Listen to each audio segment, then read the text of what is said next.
Halo teman-teman, selamat pagi buat Bapak Ibu guru atau teman-teman sekalian. Saya di sini Handika dan bersama rekan saya Beni, dan di sini sebagai narasumber Frater Haposan, Frater. Justinus Sinaga. Iya, Frater Sinaga. Jadi pada hari ini kami akan menanyakan sesuatu, yaitu berupa ada sekitar 7 pertanyaan. Nah, jadi untuk pertanyaan pertama, siapa nama Frater ini? Sudah tadi. Kita ulangi dari nama saya. Nama saya Haposan Justinus Sinaga. Asalnya dari Kandis. Kandis, jauh berarti. Iya, jauh. Tahu Kandis di mana? Iya. Oke, mantap. Oke, mantap lah. Terus Frater sekarang kan sudah menjadi Frater gitu. Nah, awal mulanya itu gimana? Awal mulanya? Iya. Lahir dulu ke dunia. Awal mulanya itu ya. Tamat kuliah kan, terus bukan ada sebenarnya.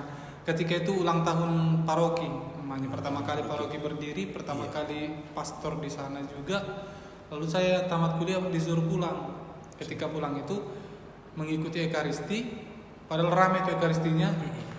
Namun tak kenapa pada saat itu ekaristinya terasa berbeda, seolah-olah saya dipersembahkan. Saya merasa tertarik ketika melihat pastor merayakan ekaristi menggunakan kasula atau seragamnya, itulah kita bilangkan. Ketika tertarik, disitulah saya merasa tertarik dan ingin menjadi seperti mereka, bukan menjadi prater, karena saya tidak kenal prater seperti itu. Dari itulah awal mulanya. Terus triggernya. Tantangannya atau ada nggak sebelum jadi frater, ada kayak misalnya orang tua tidak mengizinkan frater atau bagaimana? Nggak mengizinkan. Ya, jadi ini kan sudah tamat kuliah. Iya. Sudah tamat kuliah kan, baru pula tamat kuliah malah ingin jadi frater. Lalu juga masalahnya tinggal mama kan, tinggal mama, adik-adik masih ada yang di sekolah kan pula begitu. Ya, tantangannya tidak diizinkan, bukan tidak diizinkan, tidak disetujui. Berat. Beda kata tidak diizinkan ya, karena tidak ada mengatakan mama tidak izinkan gitu, hanya tidak ada kata iya. Karena tidak ada kata iya itu, jadi saya keras kepala, ya lanjut aja gitu. Tapi sekarang puji Tuhan ya, sampai sekarang ya. Jadi seolah-olah sampai sekarang tidak direstui, sekarang sudah direstui. Iya, sudah direstui berarti. Direstui dengan ikhlas. Selanjutnya frater sudah berapa lama menjadi frater? 8 sekarang tahun. Begitu. 8 dan 7 lah kurang lebih. 7 tahun. Oke, berarti udah panjang juga perjalanan fraternya. Iya, panjang lah. Awalnya dari mana tuh frater? Apanya? Saya. Entah dari Siantar dulu. Dari rumah dulu. Dari rumah. Iya. Ini benar. Dari rumah dulu kan, lalu ngomong ke pastor paroki. Bukan saya ngomong, mama saya. Lalu pastor paroki mendukung. Ketika pendaftaran buka, mencoba daftar dari internet, ada website kan, begitu. Hubungi nomor yang tertera, saya hubungi. Lalu pada waktu itu pemimpin kami langsung datang ke tempat, wawancara di tempat, tulis refleksimu, kirim ke saya, udah. Artinya perjalanan saya masuk ke biara ini, panggilan ini lancar begitu, langsung diterima hingga saat ini. Langkah kanan berarti. Langkah kanan orang dalam asik. Pokoknya lancar itu. Lancar ya, puji Tuhan. Kecuali dari orang tua pada waktu itu. Selanjutnya, Beni yang bertanya. Oh, Beni. Iya, ganti-gantian frater. Selanjutnya, apa sih suka dan duka frater ini menjadi seorang frater? Suka dukanya itu, pertama sukanya kan kita orang baru, suasana baru. Sebenarnya kalau dikatakan suka subjektif ya, atau menurut pribadi masing-masing. Kalau suka menurut saya, karena saya ditempatkan di tempat yang baru, saya juga bukan orang yang suka terikat. Tapi entah kenapa terikat di sini saya suka. Selain itu saya mendapat banyak saudara, banyak orang tua, banyak teman seperti kalian juga kan, banyak orang yang menerima saya. Itu sukanya.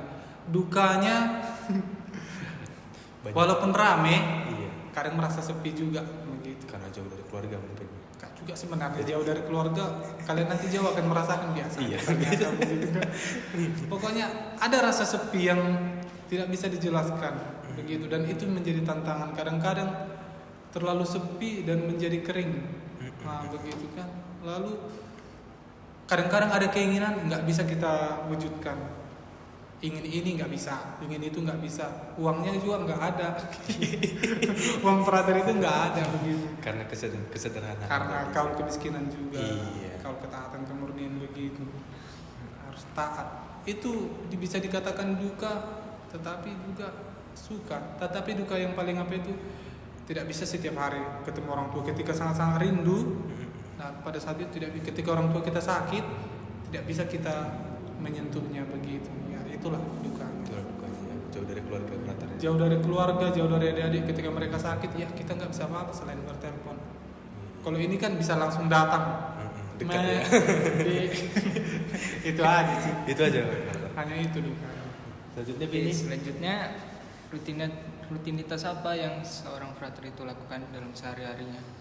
Tergantung frater yang mana. Kalau frater top seperti saya beda, postulan beda, novis beda, yang pendidikan juga beda yang tingkat. Tapi pada umumnya kesamaan dari yang kami lakukan adalah bangun pagi, setelah Iya. tidur bangun. Lain yang khusus ya, berdoa, ekaristi, lalu kerja tangan lain-lain, kerja tangan seperti ngurus babi apa segala macam, pokoknya kerja lah. Kalau saya kerja di sini kan, balik lagi sore nanti doa lagi. Kalau pada umumnya doa itu pagi, siang, sore, malam. Ekaristi wajib seperti itu. Nah posisi saya topper selain yang 4 tadi, saya berkarya di Bina Media Percetakan. Itu tambahannya. Lain setelah pulang saya juga harus karya tangan di rumah, kami sebutnya karya tangan. Menyiram bunga, memperhatikan sampah dan lain-lain seperti itu. Jadi selain doa harus kerja juga. Ora et Labora. Iya. Bekerja dan berdoa. Iya. Ya. Terus frater selama di sini tuh enak nggak bro? Frater? Di sini Iya. karena saya masih baru, dapat dikatakan beradaptasi mas. Beradaptasi. Kalau dikatakan enak subjektif, dikatakan tidak enak pun subjektif. Jadi tidak bisa dikatakan tidak enak. Dikatakan enak menuju enak juga. Jadi tergantung menyikapi sebenarnya. Karena saya bukan orang yang cepat-cepat memutuskan gak enak di sini.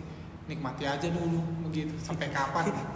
Karena ada harapan kan, harapan yang membuat seseorang bertahan seperti itu. Saya juga punya harapan. Asik ya. Kata-kata hari ini. Berarti pindah sana pindah sini pindah sana pindah sini udah biasa Iya, frater ya. kami seperti itulah kehidupannya. Entah religius manapun ditempatkan di sini, baru nanti tanpa habis waktu atau kapanpun diutus harus mau pindah. Tidak boleh melawan karena kaul ketaatan kan. Boleh menyampaikan, boleh lah di sini lagi, tetapi akan pindah, pastinya pindah seperti itu. Dan harus pindah. Gak bisa kita bilang enggak ya. Nggak bisa kita bilang tidak, tetapi tidak, keputusan ada di pimpinan Di sana. seperti itu. Gitu frater. Jadi banyak tahu juga saya. Iya, nanti kalian masuk aja. Puji Tuhan kalau terpanggil. Dipanggil kok semua. Dipanggil semua ya. Cuman sedikit yang terpilih. Siapa yang mau menjawab itu saja. Iya. Jawab dulu, nanti dipilih atau enggak nanti. Iya, betul itu frater. Nah, selanjutnya apa yang membuat frater itu bertahan sebagai frater lah? Sebagai frater. Iya, sebagai frater. Tadi saya katakan bahwa saya menikmati di sini karena banyak saudara saya. Saudara. Banyak orang tua saya, banyak teman saya, banyak kakak saya, banyak adik saya seperti kalian. Juga kalau saya di luar rasanya saya hilang arah begitu. Kalau di sini saya jelas arahnya, melayani Tuhan ya kan. Di luar pun melayani Tuhan juga, tetapi rasanya hati saya tidak penuh begitu. Di sini ada harapan. Di luar saya berharap, di sini harapan lebih tinggi. Harapan saya. Karena kan pikiran saya tidak terbagi. Kalau di luar mungkin ingin ini, ingin itu, semakin banyak keinginan kita, semakin besar cobaan kita. Tapi kalau tidak ada keinginan kita, hidup kita sederhana, damai-damai saja. Begitu. Jadi ada harapan di hati saya. Itu membuat saya bertahan. Harapannya apa? Saya lentang. Iya, iya. Selain selamat ya, Iya. gitu, menuju keselamatan. Terus frater ini kan dari sana, dari soal kan diminta kaitkan dengan 3 janji. Nah, 3 dari janji. soal kalian. Iya. Pertanyaan. Iya, pertanyaannya jadi soal. Iya, dengan 3 janji itu frater itu gimana? 3 janji maksudnya diapain itu? Ada nggak salah saya dengar 3 kaul. Ya 3 kami kaul. punya 3 kaul. Nah, itu apa aja itu frater? Nah kami punya 3 kaul itu kemurnian, Kemurnian, ketaatan, kemiskinan. Kemiskinan. Nah itu mau saya jelaskan. Sudah Boleh, cukup. boleh. Jadi maksudnya kemurnian itu berjanji kami untuk hidup selibat tidak menikah. Walau sebenarnya kemurnian dimaksud bukan hanya tidak menikah, tetapi murni secara hati dan pikiran dan seksualitas, seperti itulah dia kan. Secara umum murninya itu hati melayani Tuhan. Lalu ketaatan, taat kepada pimpinan seperti saya katakan tadi. Diutus ke sini ikut, dikatakan sana ikut, tetapi dengan rasional begitu. Jangan hanya enggak kalau dirasa yang diperintahkan itu mengganggu atau mengancam keselamatan jiwa, kita boleh menolak. Tetapi kalau dikatakan pindah sini untuk bertugas di sana, harus taat meskipun tidak enak. Lalu yang terakhir kemiskinan ya. Nah kemiskinan ini orang-orang mengertikan kemiskinan kami, tidak punya ini, tidak punya itu, tidak punya uang. Memang nggak punya uang, adanya uang, tetapi nggak sebesar orang-orang kan. Maksudnya itu adalah hidup tanpa milik. Misalnya HP ini, HP yang saya pakai sekarang bukan punya saya. Begitu, itu hanya diberikan saya pakai. Nanti kalau sudah saya pindah dari sini, saya tinggalkan lagi. Begitu, tidak ada ini punya siapa, punya persaudaraan, punya ordo kapusin, begitu. Terus Frater, kalau misalnya tentang kemiskinan gitulah, Frater pernah nggak ingin kayak misalnya, aku pengen jadi kaya tapi aku tetap jadi Frater gitu? Enggak. Tidak ada pernah pikiran seperti itu? Enggak. Karena saya katakan tadi, semakin banyak keinginan kita, semakin banyak cobaan yang datang. Iya. Berarti tidak mengingini dia. Tidak ingin juga kaya repot ya kan. Iya. Tapi ada keinginan, saya ingin punya uang kalau keluar, tapi semoga enggak punya uang supaya membantu orang. Itu dia, bukan untuk diri saya tapi untuk orang gitu. Supaya karena banyak kan orang di luar nggak makan ya, dan saya membagi begitu. Itu sih. Tapi kalau untuk mengatakan saya pengen punya uang sendiri yang banyak, enggak lah. Enggak dulu. Kemana itu mau dijual? Beli mobil capek ngurus mobil. Iya. Beli sepeda motor capek ngurus motor kan. Beli rumah besar-besar capek ngurusnya, menjaganya. Enggak usah lah. Ini ada juga. Terus Frater, tadi kan ada menyinggung sedikit tentang pernikahan atau tentang cita-citaan. Nah, Frater itu pernah nggak ada rasa kayak, Frater tuh kayak merasa iri gitu. Ini sih lihat-lihat dari sosial media gitu. Cuma perasaan seperti ini aja. Kawan-kawan kuliahku sudah nikah semua, aku masih begini, gitu aja. Enggak sampai aku pengen nikah. Kalau dulu awal-awal panggilan ada. Enak ya menikah, begitu punya anak. Lalu saya pikirkan lagi, karena ada rasa jenuh di sini kan, jenuh tadi tantangan juga jenuh. Besok bangun pagi berdoa, makan, kerja, besok begitu lagi ulang. Nah, saya pikirkan, kalau nikah enak ya, ada kawan tidur, nggak bantal bumi, punya anak kan, bisa berbagi. Kalau di sini bisa berbagi. Tapi saya pikir besok kerja, hilang doanya. Kalau saya rajin berdoa kan, kerja, bertemu istri, makan, tidur, ngurus anak, besok begitu lagi. Enggak lah, saya pilih ini aja. Begitu. Karena toh sama juga dinamikanya. Lebih bagus saya milih ini karena saya juga enggak suka terikat dengan namanya pernikahan. Bukan mengapakan pernikahan. Iya. Pernikahan itu kudus, tetapi saya lebih memilih yang seperti ini begitu. Berarti hatinya sudah di sini. Hati saya sudah di sini. Pernikahan itu kudus, tapi di sini saja saya begitu. Oke lah, Frater. Oke lah. Ada lagi pertanyaan, Ben?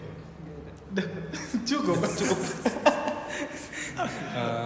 Terus Frater, motivasi apa untuk kami gitu? Apakah ada kira-kira motivasinya? Gitu.